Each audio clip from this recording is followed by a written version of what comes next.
to the republic for which it stands, one nation, under God, indivisible, with liberty and justice for all.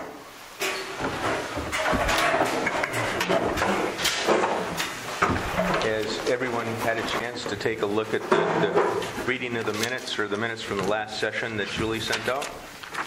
Yes. Do I have a motion? I'll move to approve. Okay, so Levi made the motion and Dave seconded it. Okay. Any discussion? Okay, all in favor say aye. Aye. All those opposed, same. Presentation of the bills. We went through and I think everybody's pretty well signed them and turned them in, Julie. Mm-hmm. Any discrepancies before I get a motion that anybody wants to ask about? Do I have a motion then to take and accept the presentation of bills as are? I'll make the motion. Sean and Mike seconds. All in favor say aye. Aye. All the same. All opposed, same. Okay, it passes. City Commissioners reports. Levi, let's start with you. So you see in the bills that we have a bill for the orchard project, so that should be the last one. Been waiting a little bit to get that going. I went to go drill a hole in one side and I can push it in with the postal auger by myself. And the other one, I went on the other side and I couldn't pull the post auger out after I got it in. So I made an adapter. We're going to go to a tractor postal auger to try to get those posts pushed in. Because we tried pushing them in with the payloader. John came over and helped and it started bowing, so we need to drill a hole first. But hopefully that should go in here. Most of it this fall, and then some of the plants will be going in next spring. But there'll be an 8-foot fence all around that with a gate on the front. So. HEDC did approve that they wanted to go ahead with the half-cent sales tax. And so that process is started. John and JR got that submitted to the county for us. And so that will be on the ballot in November. And the EV charging station, we'll talk about that later. And then I just have a question for Terry, since you're working with the developers. You had mentioned at the HEDC meeting that the developers are applying for a grant for a splash pad. And I guess my only question as we're going through with this development is, why aren't they coming to us when we're going to have to take over infrastructure? And how is that going along with our original plan of a pool? Well, I think the first step was, excuse me, Levi, was to see if we get the grant, just like the trail grant was turned down, and then we come in and we take and talk about how we're going to split that. But the splash pad, again, would be a considerable amount of upkeep, and they're pretty much so in charge of what they want to do with the splash pad. It should be theirs. Right, but once they're done with it, same as the park and everything else out there, my assumption is that they're turning over to us for maintenance and everything else, which then comes to a considerable cost for us. There wasn't any discussion about turning it over to the park or rec district when we applied for it. So it's going to be solely the developer's project, nobody else's? I can't confirm that, yes or no, but that was my understanding, yes. Because there seems to be there was a couple other grants or one that they had won. It was just, I mean, if things are coming back to the city, we need to know about this, especially when plans haven't even been finalized yet for that development out there. Yeah, especially when it comes to a cost of the citizens of the city. Yeah, so far the green areas, we made the agreement, we do the mowing for that. That's the only hard agreement we've got so far. Okay. That's all I have then. Levi, have you done locates out there when you're out there where you're drilling? Jim said he was going to turn them in. I don't know. Rubbing his head back there. Whoops. I was just wondering if maybe we should do locates. We talked about that. We haven't really told close to the. He's doing it tomorrow. Okay. So we did call before we drilled. just so we're clear. Well, the one that I actually made it out in was by the field, so I think we were okay there. I wasn't picking on you, I just wanted, Yeah, I know. I just wanted to see if you I must have been okay. Yeah. Sometimes it's better to be lucky than good. That's what they say.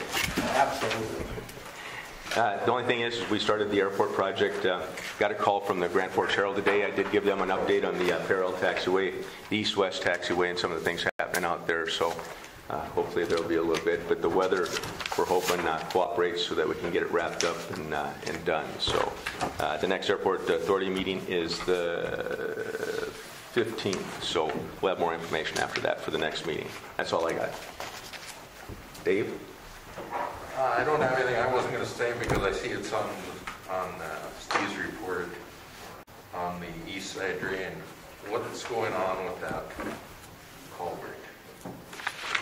We're waiting for NOSTA to show up. They're gonna, I think once they mobilize, they're gonna do both the east side drain and the storm sewer project on 2nd Street. And last we heard, it's gonna be this week, but they... That culvert has laid there since June. I talked to Ben right before I came, and he said hopefully next week. Okay, if it's not done next week, I want that culvert removed from there. Because the county's had calls on it, and people have asked me what's going on, why is that culvert lay there? Kids are playing on it. The other night we chased kids off it, and speaking as the resident that owns the house there, we're tired of looking at the damn thing. We'll move it. Okay? It won't go far, but we'll move it. So I've been mowing around, I've been trying to keep that ditch nice because, the rest of the ditch looks like crap too because nothing has got done with that either. And now we can't even keep the ditch looking nice because that thing has laid there all summer long. They should have never put it in there unless they were going to start it. So, that's all I have. Thank you. Okay, Mike? I took a look at the low-income housing out there as far as them selling off those properties, and just looking at it, it looked like everything would be fine. There's plenty of room between them, and I think those were built about the same time the planning and zoning was put together. So, but everything looks fine now, as far as I'm concerned. So, Okay. as far as moving ahead with that. So, that's all I got. Sean? Nothing exciting, just waiting for the interviews tomorrow. I do have one favor to ask Jim. At your convenience, can we get an no parking zone over on Caledonia and 200? Fultz trucks. I gave the last guy a warning, the next guy is make it, they park in the turn lane. Wait to go into, and it's just pissing me off. So, it's just a block, just blocking the turning lane. So I don't have any real, I can write them a plethora of tickets, but that would just be the easiest. You talking about for the rates? Yeah, right. Yep. Yeah, right on the far side of rights there. Are the street markings gone? Yeah, they're pretty much history. Yeah. You can hardly Yeah, see you them. can't So really. if you want to get those painted in too, Well, we probably should. but I've been getting them to go around to the west side of after they take a butt chewing. So. Okay. Well, at least they're not parking on the railroad tracks like they were before. Oh, it's painful. And then the problem is they all know where to park. They just choose not to. So I'll write them a $20 ticket. I don't care anymore. I'm just kind of past that point. Okay. And that would be it. Could I just ask a couple of protocol questions for tomorrow then, Sean? Yeah. Are we going to do them alphabetically, or I like the idea where we keep them over at the City Hall? I think we would start with Ravana first, and she's got the farthest coming and going Okay. or to go home to in the dark. And then just kind of, bring them in that time frame. I like Dez's questions that she sent to us. I thought if we all had a copy of those, any one of us can be, or can each ask a question, whatever you want to do, however you want to do that, pretty minor stuff. But I guess it's going to be about 20, 25 minutes per. So if we even wanted to call the other two and just have stagger them because they're both here in town, have them come a little bit later, so they're not just waiting, I guess. What do the other commissioners think? Des's idea and Julie's idea was to have them over at City Hall and kind of give them a quick walk through the office and stuff before they came over here, which is good, but I kind of also would like to make sure at least one, if not both, were here for the interviews. So that's a good idea, maybe, of staggering it and having them come in at different times. Yeah. What do you think, Julie? Our two locals won't. I don't think you want to. You know, I think that sounds good. I think it's, Stagger 'em. we just give them a stagger, give them each a half hour, have one at, at that 5:30, 6, and 6:30. I think that would. Can you take and make those arrangements then, Julie? Okay. That way you can both sit in on the interviews then, too. Okay. Okay, thanks, Sean. Yeah. Okay, moving on to the city officers' reports. Jim? The only thing I have is, I'll pass these out, you guys can digest these, maybe I'll talk about it at the end of Steve's report, after you find out how much he's going to spend. It's another storm sewer project, 2nd Street, which would be, where John Wright lives, north of the dead end.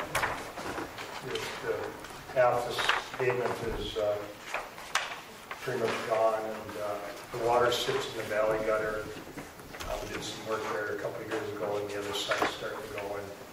Just a pipe. We go north to the dead end underground.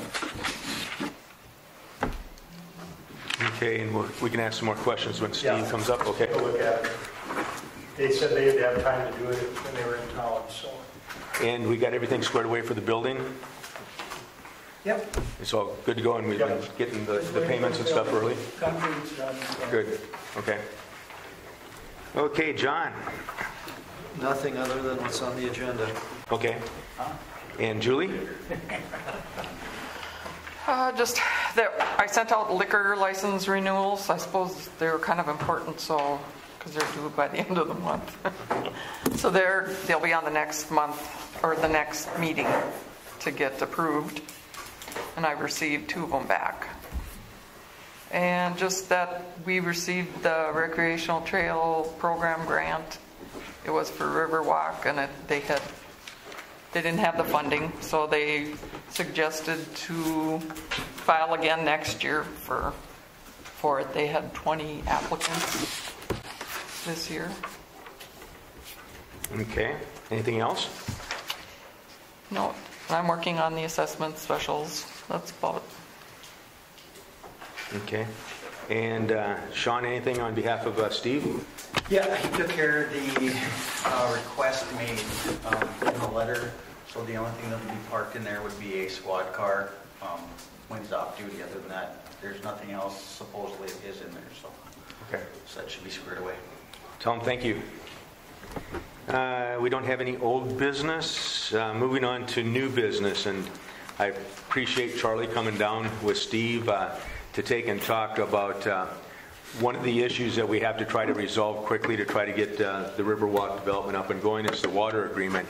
And Jim's been working on it quite a little with Steve and those. So, Charlie, I'm going to take and turn it over to you to talk to the other commissioners tonight. What we'd like to do is kind of come up with an agreement about if we can come up with what we're going to hand back to the East Central Water.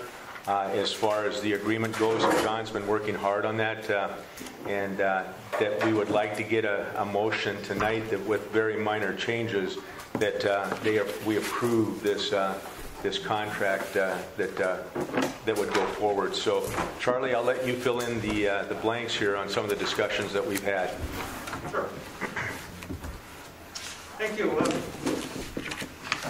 Appreciate the opportunity to be here and to talk about the agreement with East Central on providing water to the Riverwalk subdivision. We finally got a version of an agreement from East Central on August 10th, and there's been a lot of internal activity that's gone on in looking at this and discussing what we would propose going forward. And after getting the agreement and looking at it, I wanted to put together some basic points points that could be used to specifically be put into a contract. This is not intended to be contract language. This really intends to be the main points that we would put together in a contract that John will be working on putting together. Some of the premise and my personal experience, I've done a lot of work with rural water and regional water systems. I've done a lot of work on municipal systems. I know the kind of controversy that exists between 1926B, the franchise rule that a lot of the rural water systems use. And so with that in mind, I tried to come up with something that I felt, one, would represent the city of Hillsborough well, and also would be in line with the way that the rural water system is proposing and somewhat demanding to be done. The first one, and I can go through all of these, but I think I'll just hit some of the high points.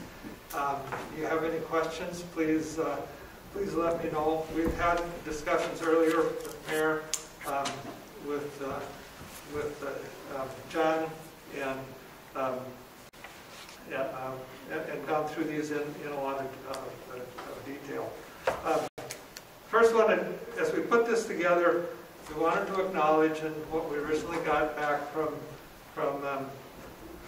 East Central was this acknowledgement that East Central has the franchise right for this area. I think that was something that was decided that would be allowed to go on, is that this first point, East Central holds the exclusive franchise right. And part of that we get reminded of all the time is that way 1926B has been interpreted, East Central is not responsible for fire protection. So, in working through an agreement that would be acceptable to East Central, felt it was very important for those two pieces to be right up front, and we acknowledge that.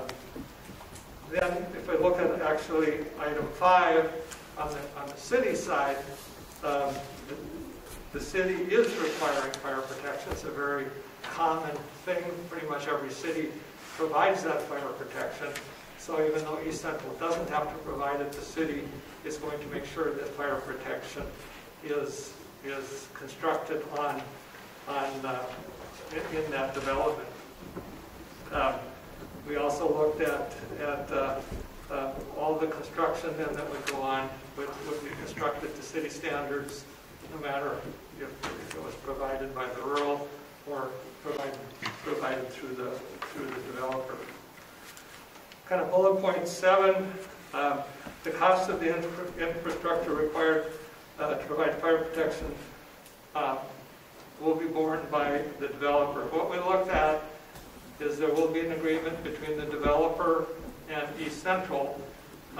East Central, because they don't have to provide fire protection, if they were to actually construct the line that would serve just the domestic need, would be able to probably get by with about a 6-inch line. Also, the way that rural water constructs them, they don't have bedding, backfilling, and compaction requirements that the city is going to have.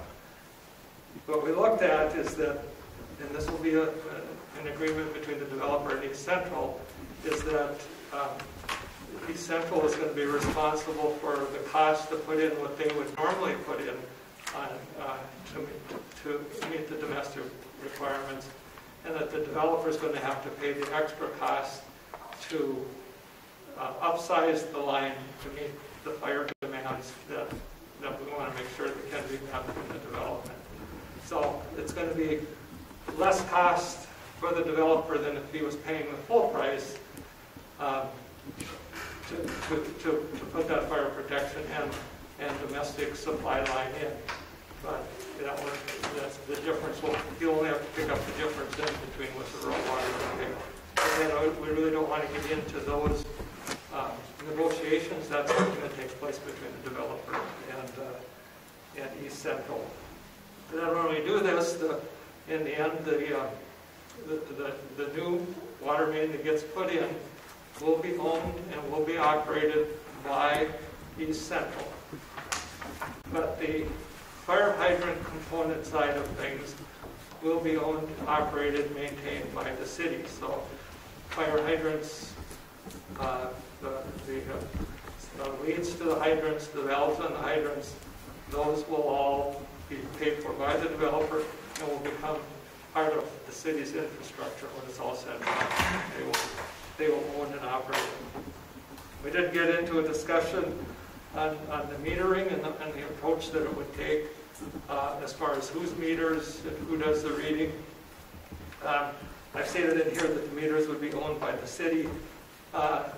Chances are that's something that's still in the works. It's a good possibility that the meters will actually be owned by East Central, but both East Central and the city will be able to read those meters. So you'll be able to read them directly yourself. You'll be able to use that to bill East Central and be able to have the amount of flow and use it for sewer rates for the people that are actually developed in that system. So that metering system, the thing we're mostly concerned with is that we can actually get meter readings ourselves from the city standpoint.